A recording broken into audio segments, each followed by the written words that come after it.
지금 2008년도 금융위기 때는 좀 쉽게 예. 그 경제 위기에서 이렇게 상황이 좀 좋아지게 극복하게 된 이유가 중국이 어마어마한 투자를 하면서 예. 그 혜택을 뭐 많은 나라들이 이제 받기 때문에 그 위기 탈출하는데 시간을 많이 단축할 수 있었다. 특히 한국 같은 경우는 바로 옆에서 수출하면서. 근데 이번에 중국부터가 어려워졌기 때문에 이번에는 이 실물 경제 회복되기가 되게 어려울 것이다라고 비관론을 피시는 분들이 많이 있거든요. 예. 그거는 이제 제가 봤을 때 지나간 거, 그리고 또 한 10년 정도 지나면 이게 이제 기억이 좀 옅어지지 않습니까? 네. 그러니까 이제 그때는 어려웠나, 안 어려웠나? 이제 이런 생각 들고, 그러다 보면 이제 단순하게 수치만 보게 되잖아요. 수치만 보면, 그래도 중국은 그때 굉장히 좋았기 때문에 그쪽이 이제 총대 메고 가서 이렇게 이제 훨씬 더 빨리 이렇게 할 수 있었어. 근데 이제 지금은 그런 게 없기 때문에 이게 문제야. 뭐 이렇게 이제 볼 수 있는 거죠. 타당성이 있는 부분도 있고, 타당성이 없는 부분도 있고, 그렇습니다. 타당성이 있는 부분들은 당시에 보게 되면 중국 경제는 굉장히 좋았습니다. 그리고, 중국이 아무튼 금융위기로 인해서 생기는 영향을 빨리 흡수했죠. 대략 12%씩 성장을 하고 있다가 금융위기가 발생하고 난 다음에 한 4%포인트 정도 성장률이 떨어져서 한두 분기 정도 8% 정도 됐다가 그 다음에 곧바로 12%를 회복을 했기 때문에 역시 이제 이게 빨리 그쪽에서 뭔가의 모티브를 제공해 줬다라고 하는 거는 이제 분명하다라고 볼 수가 있습니다. 근데 또 하나 이제 제약 요인들 이런 것들을 한번 보게 되면 그 당시에 중국 경제의 규모는 그렇게 크지 않았어요. 지금하고 비교했을 때 지금의 세계 경제에 미치는 영향이 4분의 1 정도밖에 안 되거든요. 그러니까 중국 경제가 굉장히 좋고 그랬지만 세계에서 생기는 여러 문제들을 모두 다 흡수할 수 있을 만큼의 규모가 되지는 절대 못합니다. 그러니까 어느 정도 역할을 할 수 있을 뿐이지 그게 세상에서 발생했던 것들을 다 이렇게 흡수해 주거나 그러지 않거든요. 그러니까 그런 제약 요인이 있기 때문에 지나놓고 생각하는 건데 중국 경제의 규모를 지금의 규모를 그때 규모 정도다라고 생각하고 이렇게 해버리기 때문에 이제 그런 이렇게 얘기를 할 수가 있는데 뭐 그런 한계가 있다라고 일단 볼 수 있을 거예요. 근데 이제 지금은 그럼 어떨 거냐라고 한번 생각해 보면 중국이 어느 정도 또 역할을 할 수 있는 부분들도 있기는 하지만 그때에 비해서 확실히 이제 그 규모의 차이 이런 것들을 다 감안한다고 하더라도 역할이 이번은 훨씬 더 그때보다는 못할 것 같다라는 생각이 듭니다. 왜 그러냐면 우선 일단 보게 되면요. 중국의 기업 부채가 굉장히 많이 증가를 했습니다. 예. 2008년도 정도서부터 본격적으로 늘어나기 시작하거든요. 그러니까 이제 2009년도서부터 늘어나기 시작하는데 이게 늘어나는 건 뭐 당연하지 않습니까? 이게 뭐 세계적으로 양적 완화도 하고 그 다음에 금리도 내리고 이러면서 돈은 엄청나게 많이 만들었는데 이게 문제를 선진국들이 일으키다 보니까 선진국에는 돈을 빌려주거나 이렇게 하려고 하지 않잖아요. 그러니까 당연히 그게 어느 쪽으로 가냐면 이머징 마켓 쪽으로 넘어가는 형태가 되죠. 근데 그 중에서 중국 경제가 그때 엄청나게 잘 나가니까 당연히 중국에 있는 기업들에게 굉장히 많은 돈을 빌려줄 수밖에 없지 않습니까? 그래서 그때의 중국의 그 기업 부채 이런 것들을 한번 보면 2009년도서부터 거의 한 2015년도까지 매해마다 20%씩 늘어나거든요. 엄청나네요. 그러니까 엄청난 속도로 기업 부채가 늘어나는 형태가 되죠. 그리고 지금이 이제 된 거지 않습니까? 그러니까 기업 부채가 굉장히 큰 상태라서 중국도 지금의 형태에서는 그렇게 뭐 기업들이 많이 투자를 하거나 그럴 수 있는 여력이 지금 많지 않은 상태입니다. 거기에다가 또 그때에서부터 기업들이 많은 부채를 일으켜가지고 투자를 하다 보니까 공급을 할 수 있는 능력이 엄청나게 늘어나 있는 형태죠. 그러니까 지금만 보더라도 굉장히 공급 과잉이 커져 있는 상태니까 여기에서 특별하게 더 뭐 돈을 빌려준다고 하더라도 투자를 할 만한 유인이 별로 없는 상태라고 볼 수밖에 없죠. 그러니까 뭐 중국 기업들이라고 해서 무조건 투자할 수 하는 건 아니지 않습니까? 그렇죠. 일단 내가 공장을 만들었는데 그 공장에서 나오는 제품이 다른 나라를 가든 뭐 국내에서든 수요가 있어가지고 소비가 될 수 있다라고 생각해야 투자를 할 수 있는 건데 지금 가뜩이나 코로나19로 해서 세계적으로 소비도 줄어들 것 같은데 이게 만들어 놓은 이 공장의 규모만으로도 이걸 다 채우고도 남게 되면 굳이 투자를 해야 할 이유가 없지 않습니까? 그러니까 지금 이런 것들을 감안을 해보게 되면 그 규모가 크게 늘어났다라고 하는 것들을 감안을 한다고 하더라도 중국 경제가 이 위기를 벗어나기 위해서 세계 경제에서 할 수 있는 역할, 이거는 2008년도 금융위기가 나고 난 다음보다는 확실히 많이 줄어들었다. 이렇게 이제 볼 수 있고, 또 하나는 이제 중국 정부의 판단, 이런 부분들인데요. 이렇게 되는 거죠. 어려울 때 우리는 모든 희생을 다했다. 그런 얘기를 할 만도 합니다. 왜냐하면 중국이 그때에 다른 아시아 국가를 비롯해서 많은 나라들이 그 통화를 절하를 했었거든요. 2008년. 예, 2008년도에, 2008년 9년도에. 근데 중국만은 절하를 하지 않았을 뿐만 아니라 절상을 해줬어요. 그러니까 그 당시에 이제 이런 얘기를 한 거죠. 우리는 그 어려운 때 세계를 위해서 우리가 그 부담을 다 안고 이렇게 해줬다. 그랬는데 그거에 대한 보답은 뭐였냐? 아니 2018년도서부터 우리를 그렇게 쪼아가지고 미중 무역 협상이라는 걸 해서 우리를 그렇게 괴롭히고 이렇게 해서 했다. 그러니까 어려울 때는 우리한테 희생을 요구를 했지만 나아지고 하니까 우리를 이렇게 괴롭히고 했는데 우리가 왜 또 그런 것들을 세계를 위해서 희생을 해야 되느냐. 이렇게 이제 돼버리는 거거든요. 그렇게 되니까 이제 당연히 정책적으로도 뭘 하거나 이렇게 하려고 하지 않게 되는 거죠. 그래서 이번 한번 보시게 되면 그 코로나19로 사태가 나고 해서 여러 나라들이 돈을 얼마를 붓고 뭐 재정을 위해로 어떻게 투자를 하고 뭐 하고 막 많은 방안들을 내놨잖아요.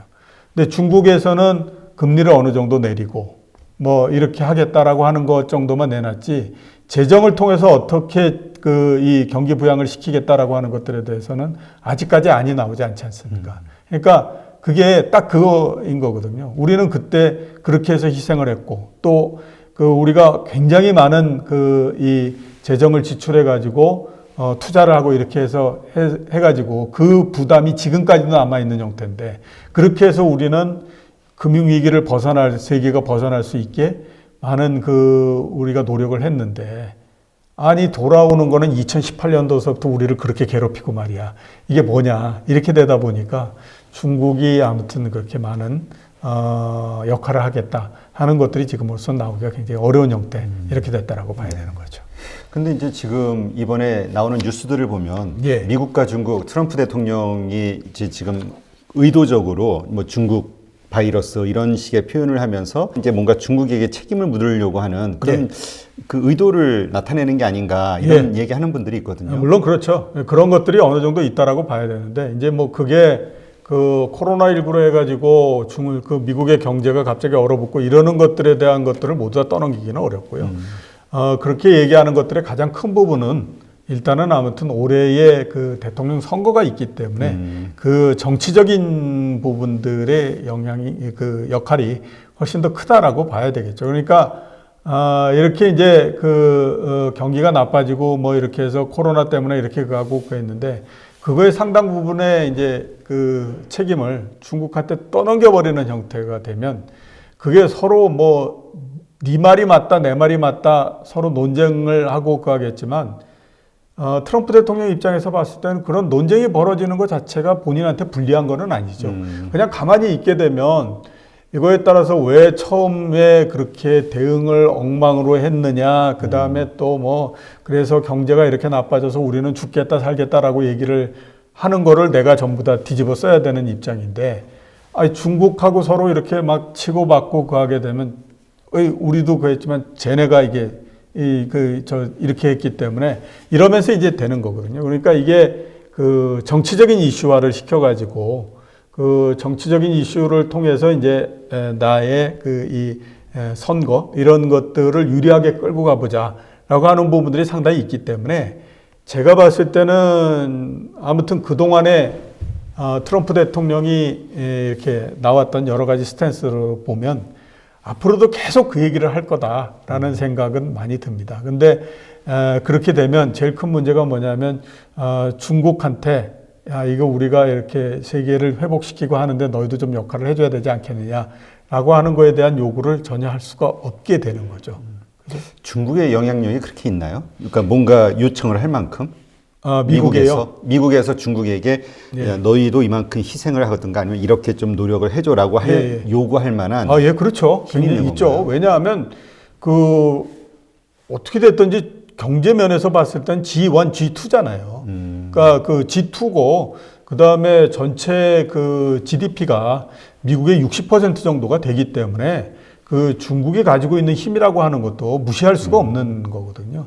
그러니까 유럽을 다 모아봐야 중국 정도밖에 안 되는 형태이니까 당연히 거기에 따른 그 나오는 역할이나 이런 것들은 굉장히 클 수밖에 없죠. 그래서 중국이 참여하지 않게 되면 할 수 있는 것들에서 상당 부분이 제약이 걸리는 형태가 되니까 당연히 중국의 역할이 상당히 클 수밖에 협력이 없다는 필요하겠네요, 거죠. 중국이. 예, 그렇죠.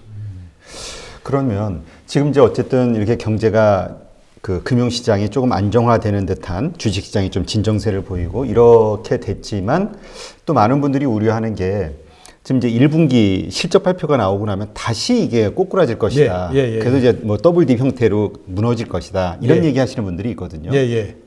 그러니까 주식시장 말씀. 네네. 그러니까 우리 실물 경제가 그렇게 실물 경제도 어려워지- 그러고. 그러니까 이제 뭐 그 실적이 나오고 그다음에 경제 수치가 나오고 그러면 굉장히 어려워질 거다 이런 얘기일 거 하는데 우선 이제 금융시장 측면에서 보면 그럴 가능성은 별로 없습니다. 왜냐하면 금융시장은 한 번 반영한 거 특히 굉장히 어려울 거다라고 해서 반영한 거는 실제 수치가 그렇게 나온다고 하더라도 우리가 생각했던 것보다도 정말 터무니없는 숫자가 나온다. 이렇지 않으면은 그렇게 크게 반응을 안 하거든요. 근데 자, 이번 같은 경우에 한번 보시게 되면요. 미국의 분기당 경제 성장률이 마이너스 20%가 될 거다라고 하는 얘기 있지 않습니까? 네. 정확하게는 뭐 마이너스 24% 이렇게 얘기를 하는데요. 그 금융위기가 발생했을 때에 분기별로 해서 가장 안 좋을 때가 마이너스 8.4%였습니다. 근데 마이너스 24%라고 하는 거는 그 최악의 국면보다도 3배가 더 마이너스가 되는 거잖아요. 예. 그러니까 거기 정도까지 갔기 때문에 정말 한 마이너스 40% 정도 나온다라고 하면 이건 진짜로 엉망이구나. 이렇게 이제 볼 수가 있는 건데 그렇지 않게 되면 한번 세게 굉장히 반영을 해버렸기 때문에 이제 그 역할은 상당히 좀 제한적이다. 이제 이렇게 볼 수가 있겠죠.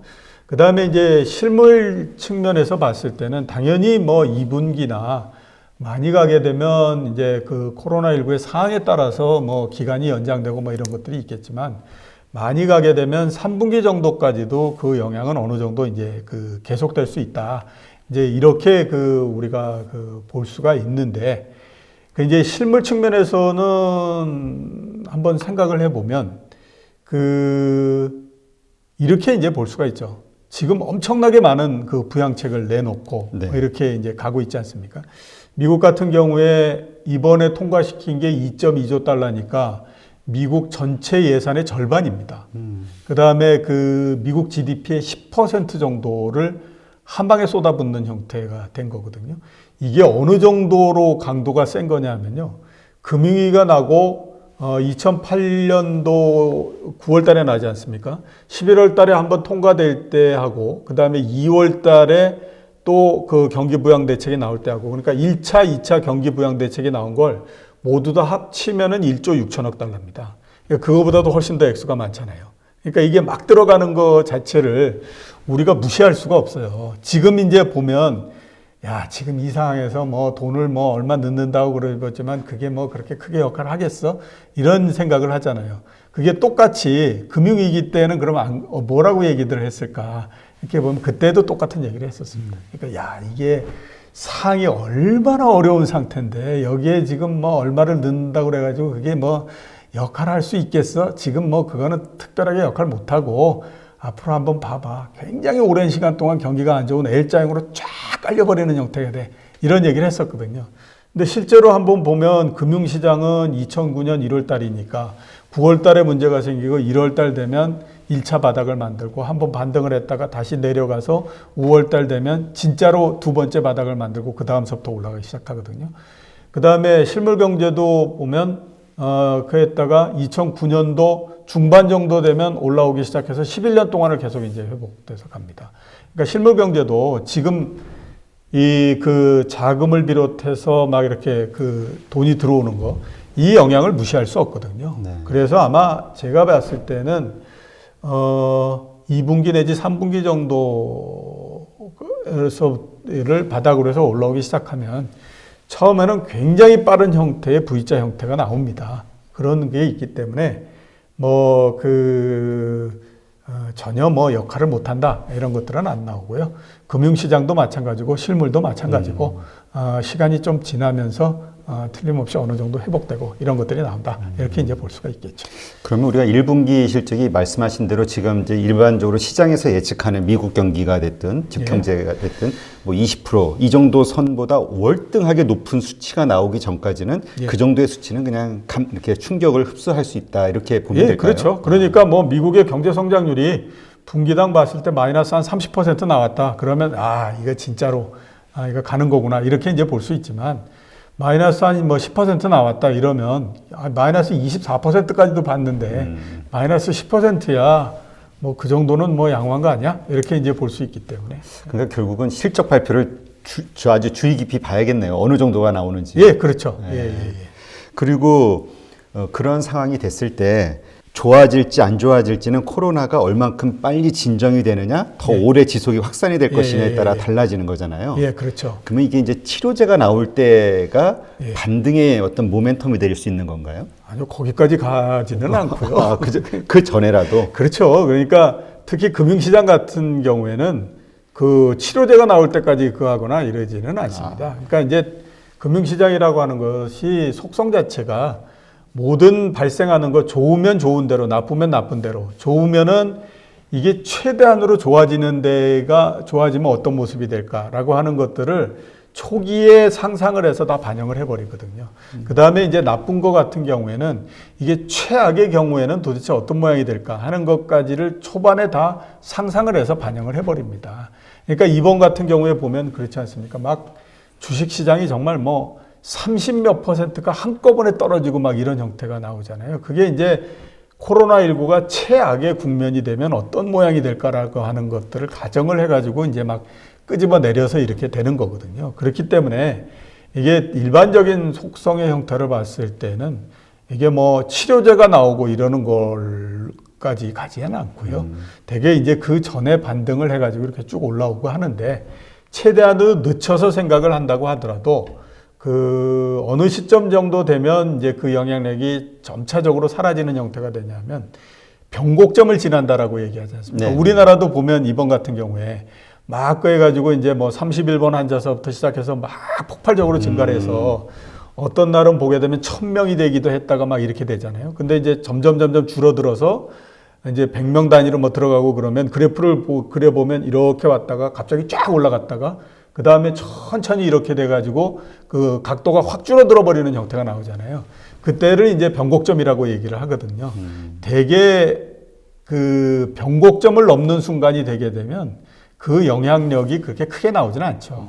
그러니까 우리나라 같은 경우가 만약에 이 코로나19가 국내만의 문제다라고 얘기했다면 그 변곡점을 이렇게 막 증가하는 것이 증가 속도가 현저히 떨어지는 형태로서 됐을 때 이미 이제 이런 것들이 사라지는 형태가 될 텐데 이번 같은 경우는 우연히 우리나라는 그런 국면이 되는데 다른 이제 선진국들 같은 경우는 그때가 막 폭발적으로 증가하는 초기가 되니까 우리나라에서 어떻게 되느냐 하는 것보다는 이제 해외 쪽에 쏠려가지고 그렇죠. 이제 그게 돼버리거든요. 그래서 대개의 영향은 그런 변곡점을 넘는 순간서부터 현저히 둔화돼 버리는 형태가 되는 거죠. 그러니까 우리가 현실적으로 코로나 치료약이 발표가 되는 것을 기대하기보다는 각 나라들의 그 확산 속도가 정체가 되고 이제 하향으로 꺾이기 시작했다. 그렇죠. 이 뉴스를 기다려야겠네요. 그 코로나19의 치료제가 개발되는 순간에는요. 거의 금융시장에서는 거의 아무도 코로나19에 대해서는 신경을 쓰지 않습니다. 아니 요새 우리 SNS 글을 보니까요.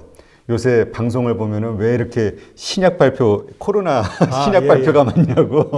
그거는 왜 그러냐면요. 그러니까 이제 우리가 이제 전통적으로 생각하는 그 제약회사들이 있지 않습니까? 네. 그런데 같은 경우에는 이제 그런 것들이 별로 없어요. 왜냐하면 기반이 굉장히 탄탄하기 때문에 기존에 이제 그 만들었던 약 이런 것들을 이제 그 거기에서도 매출이 꾸준히 나오기 때문에 굳이 그래야 할 이유가 없는데 문제는 뭐냐면 이제 신생 바이오 기업들이 있지 않습니까? 네. 이런 데는 이제 주가를 일단 좀 높게 만들어야 돼요. 왜 그러냐면 주가가 높아야지만 그 돈을 끌어들이기가 상당히 쉽습니다. 계속 연구비를 네, 그렇죠. 끌어올 수가 연구비가. 있는 거예요. 이런 기업들 같은 경우에는 뭐 지금 어떤 뭐 본인들이 그 전에 무슨 약을 만들어 가지고 뭐 약국에 뭐 이렇게 해 가지고 거기에서부터 꾸준히 돈이 들어오는 게 없기 때문에 항상 보면 뭐 매출액 100억에 매출액 30억에 적자 100억 뭐 이런 형태가 나는 거거든요. 그리고 정말 신약 개발이 끝나서 그게 완전히 매출이 될 때까지도 그런 국면이기 때문에 돈을 못 버니까 그러면 계속해서 밖에서부터 캐시를 끌어들여야만 되는 거거든요. 그러려면 적절하게 주가가 있어야만 되는 겁니다.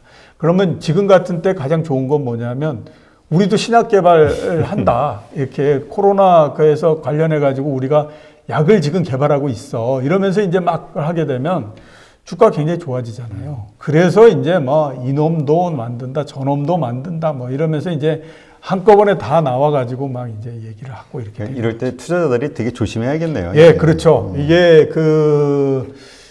투자자들이 그런 것들에 이제 현혹돼서 이렇게 갈 수 있는데 코로나19의 치료제를 만드는 거는 세계적으로 어떻게 보게 되면 모두가 다 뛰는데 마지막 1등이 모든 거를 다 먹어버리는 형태가 돼버리지 않습니까? 이게 나중에 계절적인 질병이 된다라고 하더라도 그것뿐만 아니라 그 이전에 지금 막 이렇게 돼 있는 상태에서 누군가가 하나 해외에서 큰 제약회사가 하나 만들었다. 그러면 그 회사가 만드는 걸 가지고 모든 세계적으로 일단은 모두 다 그래서 이 질병을 진정을 시켜야 되는 거니까. 그러니까 아무튼 1등만 살아남고 나머지는 돈 들어간 거를 하나도 못 찾고 돼버리는 형태가 되니까 이게 나중에 되면 이제 그걸 하는 거거든요. 그래서 굉장히 주의하셔야 됩니다. 네.